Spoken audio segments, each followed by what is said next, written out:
Good morning, ladies and gentlemen of the Global Real Estate Investment Seminar in South Korea. Thank you for being here with me today. I would have loved to have been there personally if not for travel restrictions, but I hope I'm still able to share with you the good news about the Philippines. Before we begin, I'd like to tell you a little bit about myself, just so we can get to know each other better.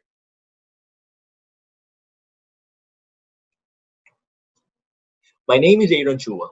I studied economics in one of the top universities in the Philippines, De La Salle University, and I've been with my company for 9 years already. During this time, I've been very fortunate to help my company expand into new markets abroad. Some of these countries include Indonesia, Malaysia, Singapore, Taiwan, China, Japan, and the United States. And now we're very excited to expand into South Korea. I'd like to share with you the outline of what we'll be talking about today. Number one, why is the Philippines such a good investment market right now? Number two, what are the opportunities in the Philippines? Number three, how my company, Ayala Land, the number one real estate developer in the Philippines, has helped shape the real estate sector and made it more investable. Number four, what are the residential and commercial properties in the market right now? And number five, how to invest and what are the procedures to investing in the Philippines right now? Number six, lastly, we'll be having a Q&A and we can discuss any questions you might have about the topic. Now, I'm sure the question going through your minds is, why the Philippines? Well, let's take a look at what the World Bank has to say. The World Bank says the Philippines is the next big thing. The Philippines has one of the most dynamic economies in the region and is expected to be one of the fastest growing in the ASEAN region. CNN Philippines has said that the Philippines has such a resilient economy that were there to be another Great Depression, the Philippines would be able to withstand it. Very, very timely with our current situation. Time magazine has said that the Philippines has such an impressive economic performance that there are huge opportunities across a range of sectors. The Asian Development Bank has said that the Philippines is poised to become the fastest growing economy in Asia.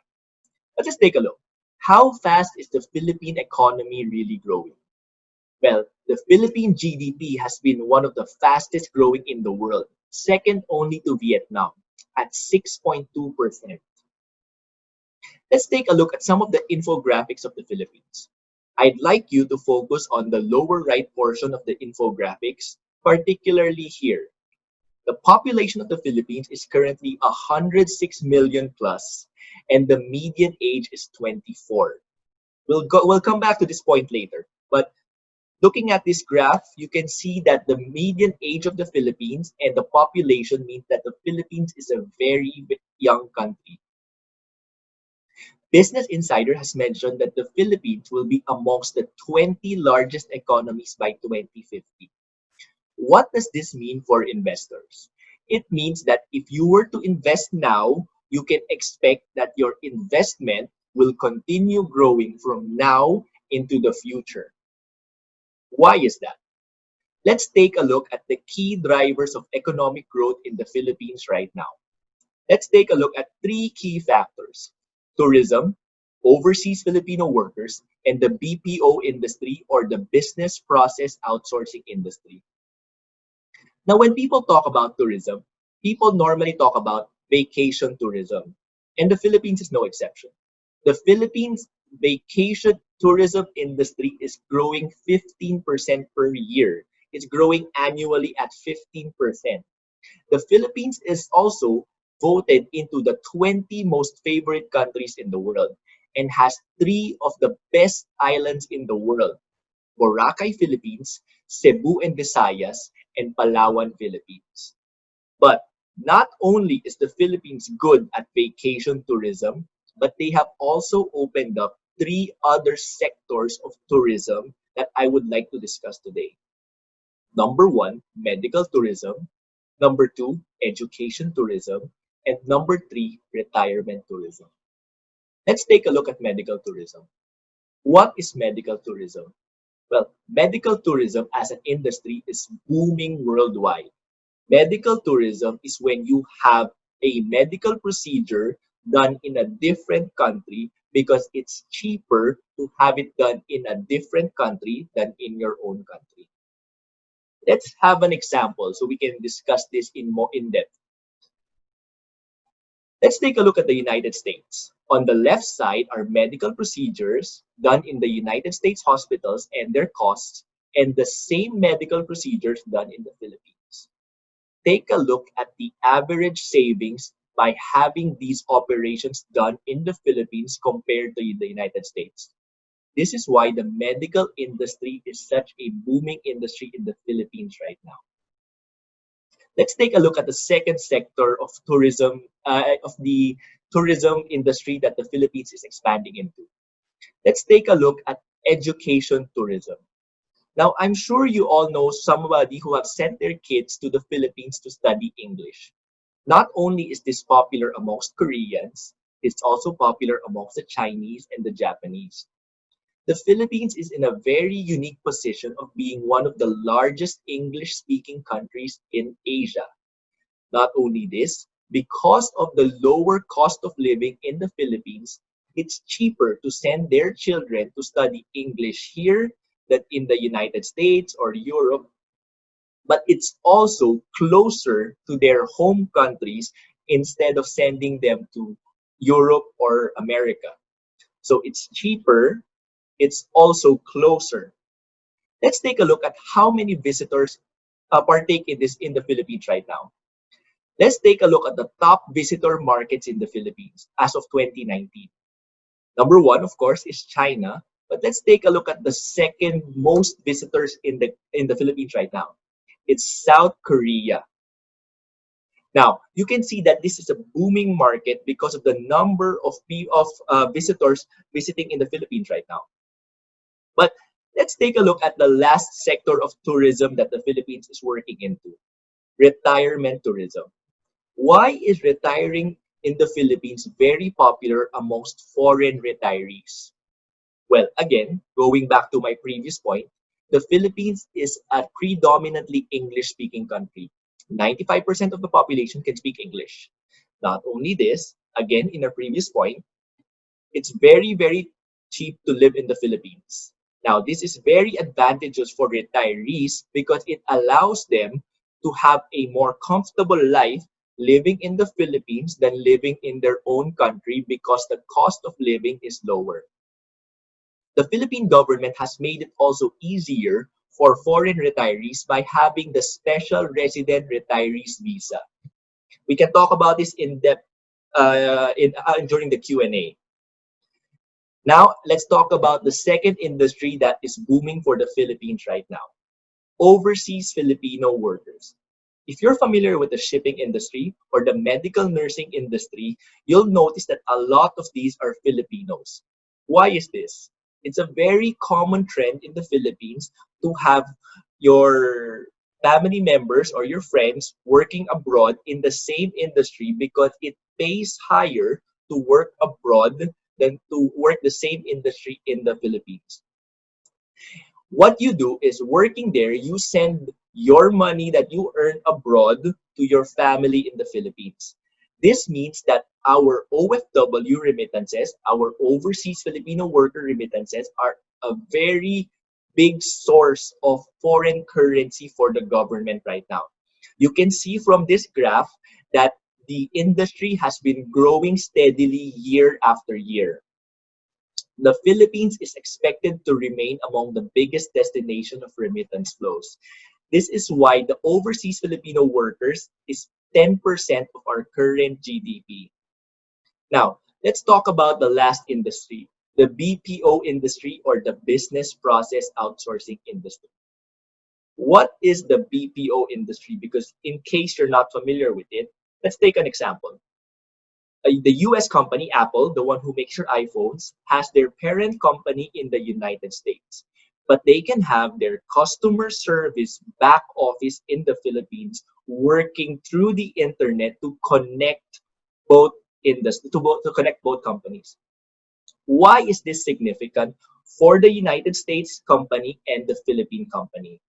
Well, firstly, for the head company, it's cheaper for them to have their back office in the Philippines than to have the same industry in their country. This makes it very attractive for foreign companies to base their back offices in the Philippines. Now, what's the advantage to the Philippines? Well, the BPO industry is very unique in the sense that it allows a lot more employment for the same space that a different industry would have. Let's compare it to, let's say, the banking industry. For the same 8-hour shift, 9 a.m. to 5 p.m., let's say a building can house 100 workers. Well, the BPO industry works differently. The BPO industry works on a 24-hour basis. It means that it divides three 8-hour shifts, one in the morning, one in the afternoon, and one in the evening. It's able to do this because it works on the time zone of their client companies. So, for example, in the morning, the first 8-hour shift, they can handle client companies in Singapore or Australia. In the afternoon, they can handle client companies in the Middle East and Europe. And in the evening, they can handle client companies in America. Why is this important for the Philippines? It's very important because it's able to employ 3 times the amount of workers in the same space, which means our employment is very, very high compared to different industries. Not only this, it's able to expand our middle class at a very significant rate. Let's take a look at the business process outsourced industry's revenues. You can see that year per year, it's growing very steadily, and it's expected to become the largest contributor to GDP compared to foreign remittances. The Philippines has emerged among the world's most promising destinations of foreign investment. Right now, I'm sure that you're very interested talking about the few key sectors. But let's take a look at how the foreign direct investments has been flowing into the Philippines. If you look at this graph, you can see that the foreign direct investments in the Philippines has been steadily growing year per year. Foreign companies are entering the Philippines at a significantly increasing rate. Not only this, the growing young population has been a major contributor to the rising GDP. We talked about the infographics earlier, how the 106 million population of the Philippines and the median age of 24. I want to discuss now why that's a very important factor in maintaining the growth of the economy of the Philippines now into the future. Let's take a look at the age breakdown of the Philippines. If you'll take a look at the 15 to 29, 30 to 44, and 45 to 59, these are the working age of the Philippines. You can see that it's a big portion of the population right now. But the better portion of this is the under 15 section. If you'll notice, the Philippines is a very young country. Now, what this means for you and for in our other foreign investors is that the Philippines will have a large pool of future employees and a growing middle class that will continue to grow the economy now and into the future. I'm sure you're very familiar with this. In East Asia has a problem with its aging population right now. The Philippines is in the demographic sweet spot. If you take a look at these countries, you'll notice that the Philippines has one of the youngest demographics in the world. Again, I'd like to stress, this means that for now, into the future, the Philippine economy will continue growing. It will have a large employment and it will have a growing middle class that will fuel consumption, growing the economy now into the future. Now, let's take a look at infrastructure spending. If you're familiar with our president, this has been the cornerstone of his administration, the Build, Build, Build program. Infrastructure spending is now 54% higher than it was during the previous administration. What does this mean? It means that the current administration has pumped 16 billion US dollars to update our infrastructure to make it at par with our neighbors. This will allow a smooth flow of goods and tourism into the industry, thereby cycling the growth and maintaining the future of the economy. The Philippines is sustaining its own growth. Summarizing all of our previous topics, the growing middle class, the improving infrastructure, the key sectors of the economy will mean that now into the future, the Philippines, with its growing middle class, will be able to sustain consumption and cycle it into future growth now into the future. Let's take a look at these four investment rating agencies: Moody's, S&P Global, JCB, and Fitch Ratings. These have all given the Philippines the green light and has upgraded our investment grade. What does this mean? These investment rating agencies have mentioned that the Philippines is a very safe investment. The golden age of Philippine investment is now. I'd like to do a very quick summary just so we can recap everything we've discussed so far.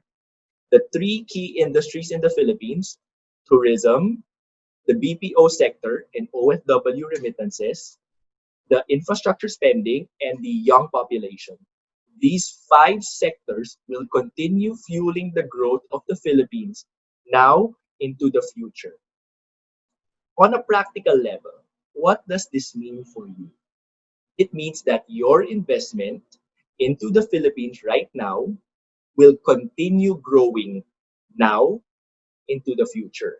Now that we've discussed the fundamentals of the Philippine economy and the key contributing factors that will support the growth now and into the future of the economy, the next question is, where should you invest in? What sector will bring you the highest return on your investment? Well, I would like us to take a look at the real estate market and its numbers. In a November 2019 article by Asia Property HQ, they tracked the growth of the real estate market from 2013 to 2018. And if we look at the lower left, we can see that the market not only has continuously appreciated, but there are years with double-digit growth. Knight Frank tracked the housing market and saw that from 2019 to March 2020, the housing market grew at 22%, the highest in the world. However, it must also be said that COVID-19 has affected all the major economies around the world. The Philippines is no exception. We can expect that the growth for 2020 will not be as fast as the other years, if at all. But as we've discussed earlier, the Philippine fundamentals are very strong. In quoting CNN, the Philippines has such a resilient economy that were there to be an economic crisis, the Philippines would be able to withstand it. Now, the question is not whether or not you should invest in the Philippines right now, but how to invest. And the number one thing you have to do is pick the best partner. You have to choose a company with a strong portfolio, with a history of continuous growth, a very credible company that is financially stable, because not all real estate investment companies are created equal. I would like to introduce you to the number one real estate developer in the Philippines, Ayala Land. Now, what makes Ayala Land special? Ayala Land is the real estate arm of the Ayala Corporation. You can consider us a chaebol in the Philippines. You can see here that the Ayala Corporation is involved in different industries in the Philippines, making us a very financially stable company. But not only that, Ayala Land, the real estate arm of the Ayala Corporation, is also involved in different sectors of the real estate market. We are in property development, we are in leasing, and we are in property management. Not only that, Ayala Land is also the largest and most diversified property developer in the Philippines. But what makes Ayala Land special? Well, taking a look at this, you can see how credible our company is. We have received in 1 year alone many recognitions and awards that indicate how the market has validated our expertise. Not only this, Ayala Land has also led the transformation of the Philippines into the rapid urbanization period. Here you can see that Ayala Land has been involved with the creation of the biggest business districts in the Philippines. You can see here Makati, BGC, the top two business districts in Manila right now. Ayala Land has made a big portion of these cities. Not only that, Ayala Land has taken the charge into leading the growth of other business districts in different areas around the Philippines. Here, you can see that when Ayala Land builds a property, you're not only investing in a building, you're not only investing in a unit, you are investing in a master planned estate. Here you can see, taking a look at some of our estates, I'd like to focus on one of our previous properties, High Park.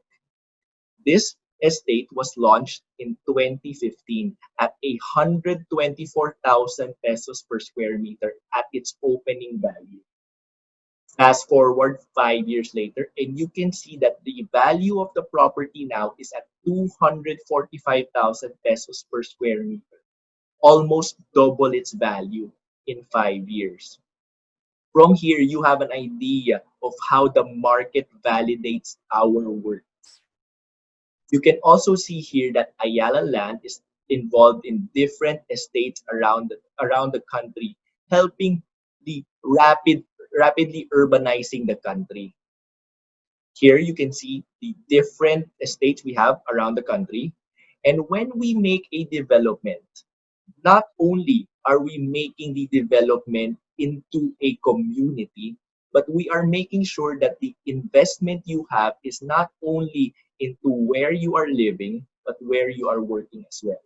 We not only make communities for you to live well, but for you to continue growing in your workspace. Here, our company has received last year alone 20 awards, both local and international. This is why Ayala Land is the #1 real estate developer in the country. Before we move on to the next part, if you have any questions about the Philippines or Ayala Land, please feel free to write them down and we can discuss them later during the Q&A. Now let's get to the fun part, the residential and commercial property section. I would like to introduce you now to Alveo Land, the brand under Ayala Land that handles the middle and upper middle investors of the country. These are some numbers for Alveo, and you can see that the company last year alone was able to generate sales worth $1 billion. I would like to introduce you now to Alveo's newest estate, Park Links. Please watch this video.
Thank you for watching the video. Now, the video provided a lot of information for park links, but I would like to talk about some of the key highlights of the development. Again, going back, Park Links is a collaboration between Ayala Land and Eton Properties, two of the Philippines' largest real estate developers, and it also aims to be the greenest urban estate in the metro. Now, the development is 35 hectares big and is located in between two of the premier cities in Metro Manila, Quezon City and Pasig. Quezon City, for your information, is the second richest city in Metro Manila and is also the most populous, whilst Pasig City has the second largest business district in the metro. Why is this important?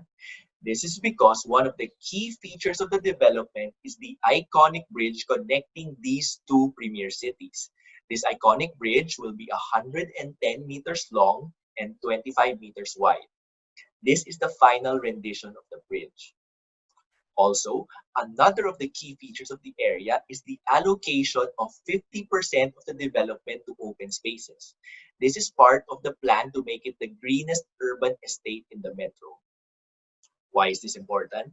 This is because the allocation of 50% to open spaces means that at any point in the development, you will be 250 meters to a park, making it very accessible to the residents and people working in the area.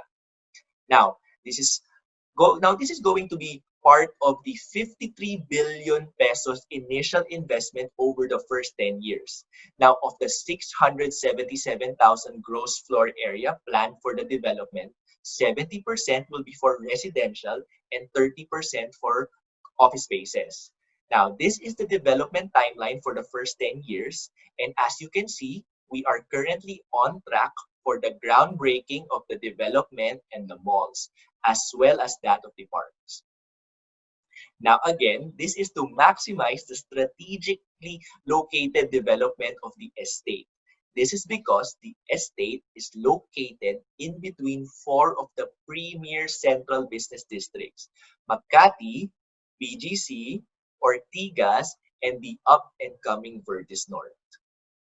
Now that we've seen how Ayala Land has master planned park links, let's take a look at the first residential development of Albeo in the estate, the Lattice. Now, as you can see from the map, the Lattice is centrally located in the heart of park links. The Lattice has 43 floors and 530 units and will begin turnover during the first quarter of 2027. This is very important because the Lattice is currently at its pre-selling stage. This means that the Lattice is at its lowest entry point in price. We'll be discussing the significance of this in a bit. This is the breakdown of the building zones of Tower 1. This is the floor plan of Tower 1. This is a rendition of the lobby, the amenities, the viewing deck, and the Great Lawn. The Lattice is composed of 60% small units and 40% big units. Small units are studios and one-bedrooms. Big units are 2, 3, and 4-bedroom units. I'll now be showing you layouts of the studio and a sample of the designs. Studio units, one-bedroom units,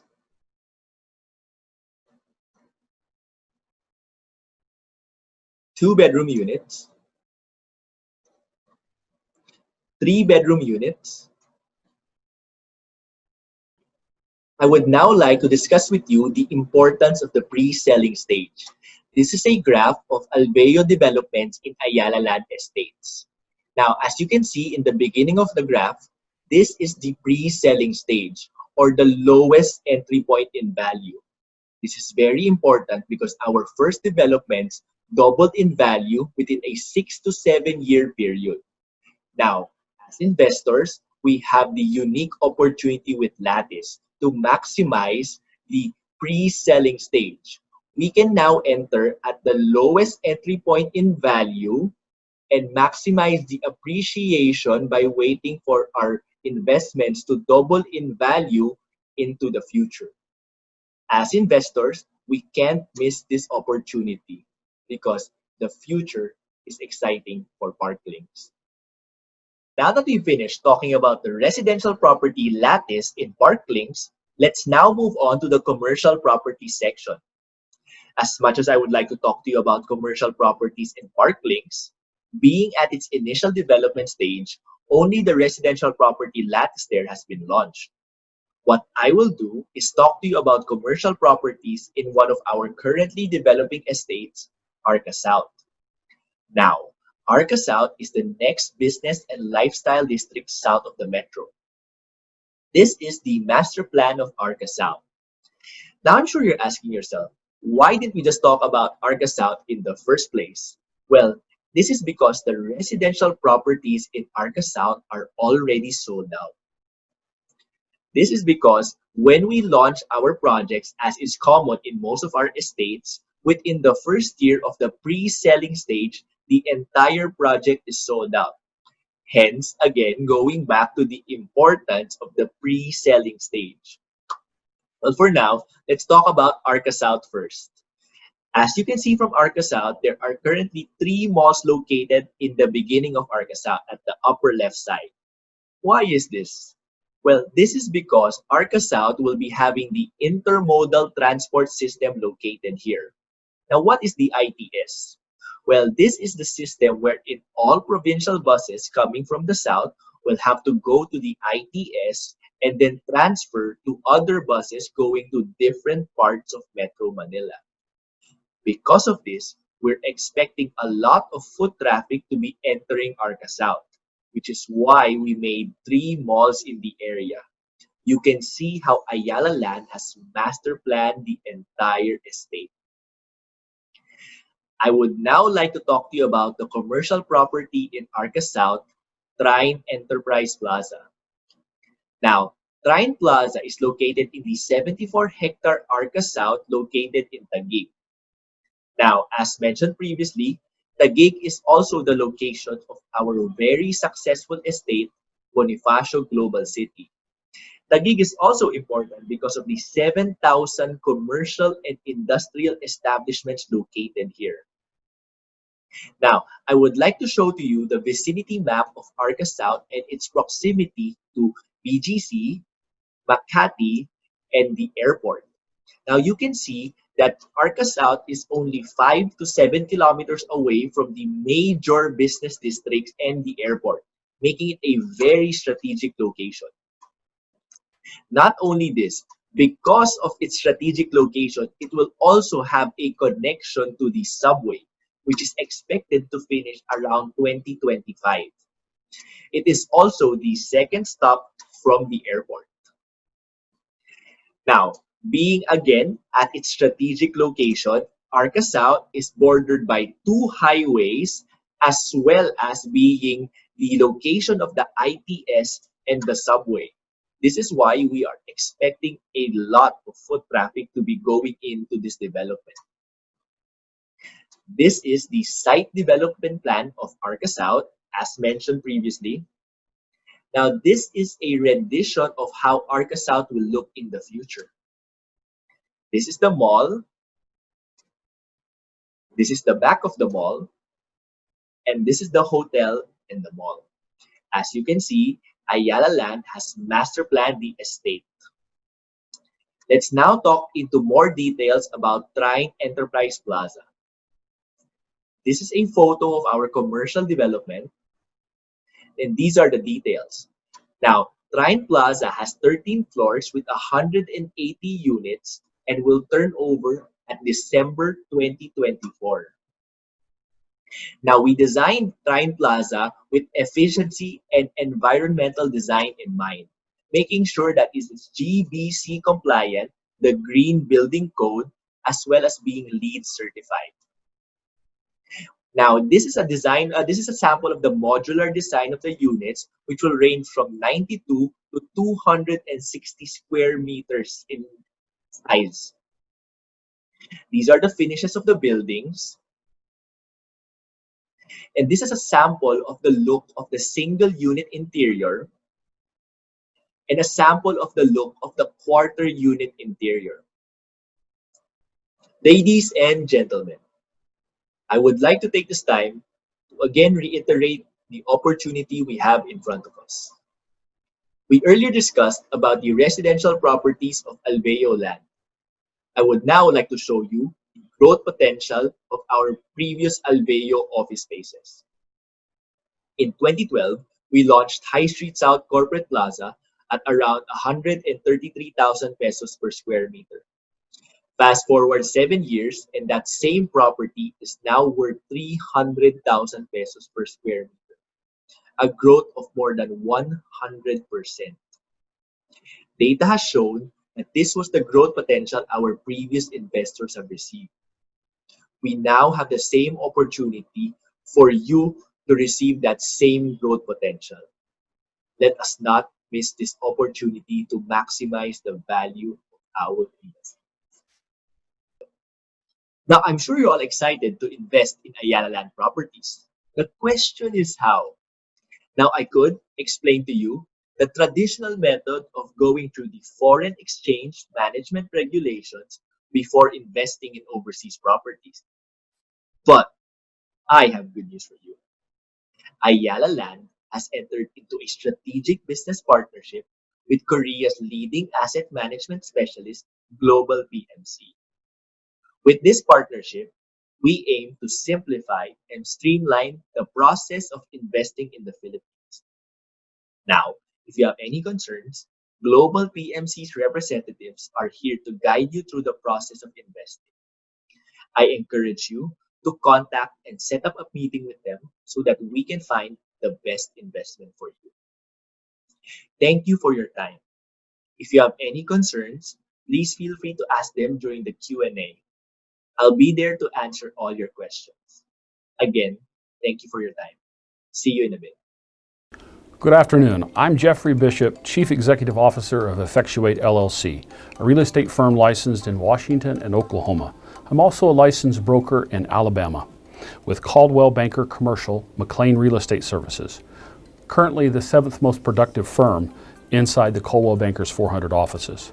I'm a 4-digit CCIM, number 9700, presently a member of the Alabama, Oklahoma, and Washington state chapters, in addition to the Association of Washington Business, the Association of Building Owners and Managers Institute, Real Property Administrator, and Facility Management Administrator.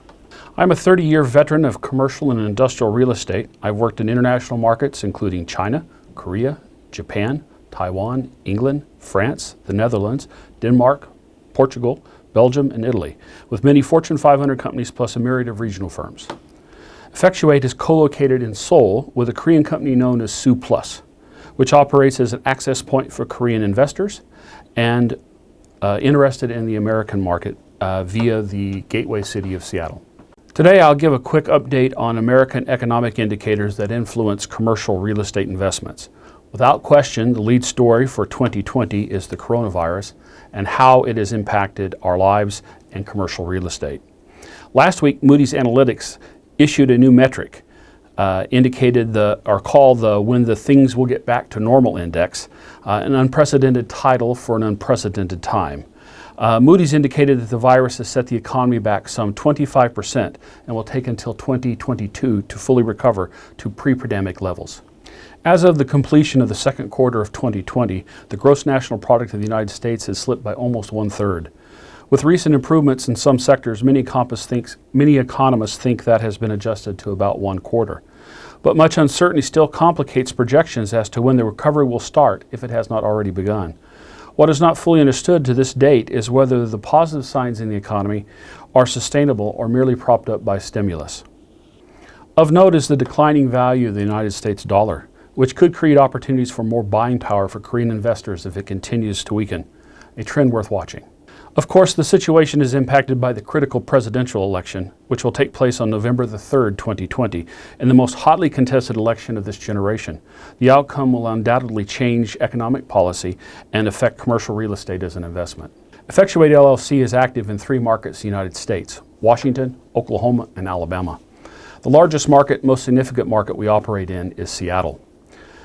While there are over 4 million people in the Seattle metropolitan area, it is actually a surprisingly small city of less than 1 million people. Because it is the commercial center of the region, it gets extensive media coverage. But because of the large population in the surrounding area, trends that adversely impact Seattle might not necessarily mean the same issues will impact the surrounding communities. Washington State was one of the first states in the United States to be impacted by the coronavirus, which was also among the first states to lock down the economy and one of the last states to emerge from lockdown. However, the number of virus infections has moderated compared to those other states, but unfortunately we still see a steady numbers of infections and occasionally hotspots. Coupled with civil unrest, Seattle and the surrounding area were impacted severely by the virus, and as a result, they experienced a higher unemployment rate than the rest of the United States. Just like the rest of the United States, industrial product has seen the least impact from the virus in the Seattle area. Transactions are still taking place, but at lesser volumes than before the virus. Industrial activity was slowing before the virus, however, as issues surrounding Boeing 737 MAX impacted the production of aircraft and subsequently Boeing suppliers. Also, with import volumes declining because of disruptions in supply chain caused by the virus in China in late 2019, and also impacts from the so-called trade war, industrial absorption has been adversely impacted.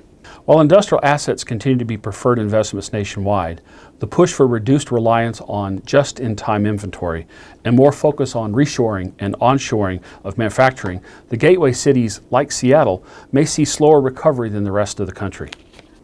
Boeing's impending decision on whether or not to move the 787 production to South Carolina could also have a very long-lasting impact on the sector as well. Office real estate is a very significant sector for Seattle, as it is the central business area of Puget Sound. For many years, Seattle has been the capital of construction cranes, as the skyline was full of activity trying to accommodate the needs of Amazon and related tech companies' desire for downtown office space. That need came to a startling stop with the lockdown and the subsequent movement to work from home. Downtown Seattle has also negatively impacted by civil unrest, as many buildings were damaged by looting, but more long-term impacts will come from actions of the City Council attempting to impose heavy taxes on employers like Amazon and attempts to defund law enforcement. In recent days, Amazon has made commitments to lease more space in suburban areas, in stark contrast to the popular belief that work from home will devastate the office sector. Moody's Analytics is predicting a decrease in office values by both a reduction in net operating income and an increase in capitalization rates. But again, current data is not sufficient to make reliable predictions yet. The apartment sector in the Seattle area was slowing down before the lockdown. Projections are for there to be 29% less inventory brought onto the market in 2020. Rental rates are declining as well. Also, the entire state has been under an eviction moratorium since March, and coupled with owner mortgage forbearances, the state of the market will not be truly understood for several months to come. There are still transactions occurring, and some institutional investors have publicly stated that they believe that the work from home movement will continue, and that the future work from home employees will be looking for specific amenities in rental properties, and investors are targeting those properties. Retail is another sector hit hard in Washington State by the coronavirus and the subsequent lockdown. But just as in the case with national retailers, the impact has been uneven. E-commerce sales skyrocketed, anchored by grocery sales during the lockdown. Retailers such as Amazon and Walmart saw increases, while small businesses took the brunt of the lockdown. Transactions are still occurring, but at considerably fewer levels than pre-COVID. The hardest hit is the hospitality market. With the lockdown and travel also impacted severely by the virus, vacancies have become a severe issue as the stimulus programs that buoyed payrolls at hospitality properties have expired, and many owners are missing mortgage payments. Many theories abound as to how the market will respond to economic factors, and the presidential election will undoubtedly impact those factors. The last pandemic of this scale was the so-called Spanish flu of 1917-1918, which changed building design for decades. However, many think that normalcy will return with the discovery of a vaccine or upon the natural attenuation of the virus. I've observed many traditional consumer and employee behaviors here in Korea when the virus numbers were lower than the present, which supports the idea that old behaviors will return. Others theorize that work from home is here to stay, and that the need for office space will change as employers attempt to operate at lower densities. Some believe that employers will need more of the same amount of space to handle fewer employees. This theory of a return to pre-COVID-19 behavior was recently reinforced when Amazon announced it would lease additional office space in different cities and asked its employees what they thought of working in suburbs. Yet other surveys indicate that the office as we know it is dead. It's too soon to know for sure. As a result, I remain very cautious about office investment. E-commerce and real estate associated with it shall continue to thrive. It appears the virus has sped up trends that were already underway. Coupled with reshoring and onshoring, with just-in-case versus just-in-time changes to logistics, look for warehousing and logistics-based real estate to remain strong asset class in the right location. The first sector to present opportunities to buy at the knee and sell at the shoulder will be in the hospitality sector. Already, there are rumors that in markets like Houston, Texas, some owners of hospitality properties are returning the keys to their lenders, as most hospitality mortgages are without recourse. The impact on capitalization rates are already beginning to be seen in many markets. I recently saw a 27% cap on a hotel. If you believe hospitality will return after the virus is mitigated, this may be a good source of appreciation in an asset class. Look for more adaptive reuse as owners or investors attempt to convert large retail properties into fulfillment centers to take advantage of the expanding e-commerce sector. Also, converting retail uses to commercial kitchens to support more food delivery sales may be more prevalent. As evidenced by Amazon's recent actions, suburbs may be the winner as employees express interest in lower density. This is true for corporate site selection, which is already showing a preference for secondary and tertiary cities for new investment. My final observation is the conundrum of real estate valuation at present. Recently, Ethan Pinner, Mosaic Real Estate Partners managing partner and often referred to as the father of commercial mortgage-backed securities, told Bloomberg that it's virtually impossible to value commercial real estate at present due to all the uncertainty. This is not to say that deals will not be done, but rather it may be difficult to get loans approved, especially for retail, office, and hospitality. Most foreign investment, however, is done in cash purchases, and there are a lot of fund managers with stockpiles of cash for investment. This may create opportunity, and then again it may not. Pinner went on to say that in his estimation, sellers will still want March 2020 prices, and buyers expect at least a 20% discount, and perhaps deserve more. Only time will fix this problem. Investors are encouraged to make careful decisions before making investment decisions. It's prudent to seek the advice of real estate professionals with local expertise, in addition to the investor's legal and tax advisors. Pinner went on in his interview with Bloomberg to state that there is a bifurcation in this current economic situation. Definitely be winners and losers. I have to say I have not decided if Seattle will be a winner in the near term. It is troubling that Washington state government is considering a 9% capital gains tax on real estate and securities. And recent policy formulation by the City Council of Seattle is also suspect.